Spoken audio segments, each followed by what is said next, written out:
নমস্কার বন্ধুরা, আজকের ভিডিওটা একটু আলাদা হতে চলেছে। আজকের ভিডিওটা কোনো রকম রানিং ভিডিও নয়। আজকের ভিডিওতে কিছু রোমাঞ্চক কথা ও কিছু ভয়ানক জায়গা সম্বন্ধে আমি আপনাদেরকে বলতে চলেছি। চলো শুরু করা যাক ভিডিওটা। গল্পটা কতটা সত্যি তা আমি জানি না, কিন্তু এই গল্পটা আমার বাপ ঠাকুরদার কাছে শোনা। এই গল্পটা প্রায় 10-12 বছরের ঘটনা। আপনারা ভিডিওতে যে জায়গাটিকে দেখতে পাচ্ছেন ও যতটা শান্ত ও সুন্দর বলে আপনাদের মনে হচ্ছে ততটা সুন্দর জায়গাটা নয়। চলো আসল জায়গাটা তোমাদেরকে দেখানো যাক এবং এর পিছনের গল্পটাও বলা যাক। চলো, দয়া করে ভিডিওটা কেউ স্কিপ করবেন না, চলো দেখতে থাকো পুরো ভিডিওটা। সামনে যে জায়গাটা, যে সারি সারি খেজুর গাছগুলো আপনারা দেখতে পাচ্ছেন, আগে কারো সন্তান মারা গেলে তাকে এই জায়গাটায় পুঁতে দেওয়া হতো। যেখানে খোলা গুলি পড়ে আছে সেই জায়গাটি ভালো করে লক্ষ্য করে দেখুন জায়গাটা কেমন আসলে। রাতের বেলা এই জায়গাটার দৃশ্য আরো ভয়ানক। এই রকম আরো কিছু জায়গা সম্বন্ধে আমি আপনাদেরকে বলতে চলেছি। আমি এখন নতুন ব্লগার। যদি আমার ভিডিওগুলি আপনাদের ভালো লাগে তাহলে চ্যানেলটাকে সাবস্ক্রাইব করতে ভুলবেন না ও লাইক কমেন্ট শেয়ার।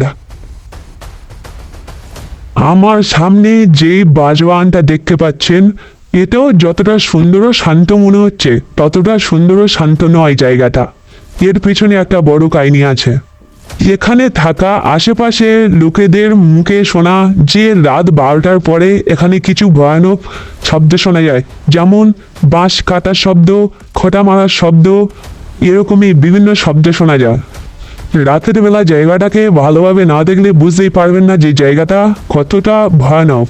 আমি যেখানে আছি এই জায়গাটার মধ্যে চারিদিকে কোনো জায়গায় কোনো রকম লোক আপনারা দেখতে পারবেন না। পুরো খালি শুনশান একটা ভয়ানক দৃশ্য। এই আম গাছটা রাতের বেলায় সেই একই রাত 12টার পরে বাচ্চা ছেলে মেয়েদের হাসি কান্না চিৎকারের শব্দ পাওয়া যায়। এই জায়গাটাও সেম, যতটা শান্ত বলে আমাদের মনে হচ্ছে ততটা জায়গাটা শান্ত নয়, খুবই ভয়ানক জায়গা। এই আম গাছটার সামনে একটা বড় খাল। এই যেই পোড়া ঘরটা আপনারা দেখতে পাচ্ছেন এর পিছনে একটা বড় কাহিনী আছে। বেশি বড় না করে বলে ছোট করেই বলছি। এই ঘরটি স্বামী স্ত্রী দাঙ্গা করে মারা গিয়েছিল। তখন থেকে রাতের বেলা অদ্ভুত আওয়াজ পাওয়া যায় বলে শোনা যায়। ভাবলে অবাক লাগে, এই ঘরটির কাহিনী একদম সেম, স্বামী স্ত্রী দাঙ্গা করে মারা গিয়েছিল। আর এই যেই বড় গাছটা দেখতে পাচ্ছেন এখানে প্রায় 2-3 জন গলায় দড়ি দিয়ে মারা গিয়েছিল। কতটা ভয়ানক জায়গা না দেখলে বুঝতে পারবে না। প্রায় 2-3 জন মারা গিয়েছিল গলায় দড়ি দিয়ে। জায়গাটা দেখো। আর এই যেই তেঁতুল গাছটা দেখতে পাচ্ছ, রাত হলে একটা আলাদা ভয়ানক দৃশ্য সামনে দেখতে পাবে। চলো সামনে দেখাচ্ছি কি আছে। সামনে একটা বাঁশ বাগান আছে, বাঁশ বাগানটাকে দেখাবো তোমাদের। এই বাঁশ বাগানটা যতটা শান্ত লাগছে ততটা এই বাঁশ বাগানটা শান্ত নয়, খুব ভয়ানক। এই বাঁশ বাগানটাতে একটা মেয়েকে বাজেভাবে খুন করা হয়েছিল। এটা অনেক দিন আগেকার কথা, প্রায় 12-13 বছর হতে যায়। গল্পটা দাদু ঠাকুরদার কাছে শোনা। আমি জানি না গল্পটা সত্যি না মিথ্যে, কিন্তু এটা আমাদের শোনা গল্প।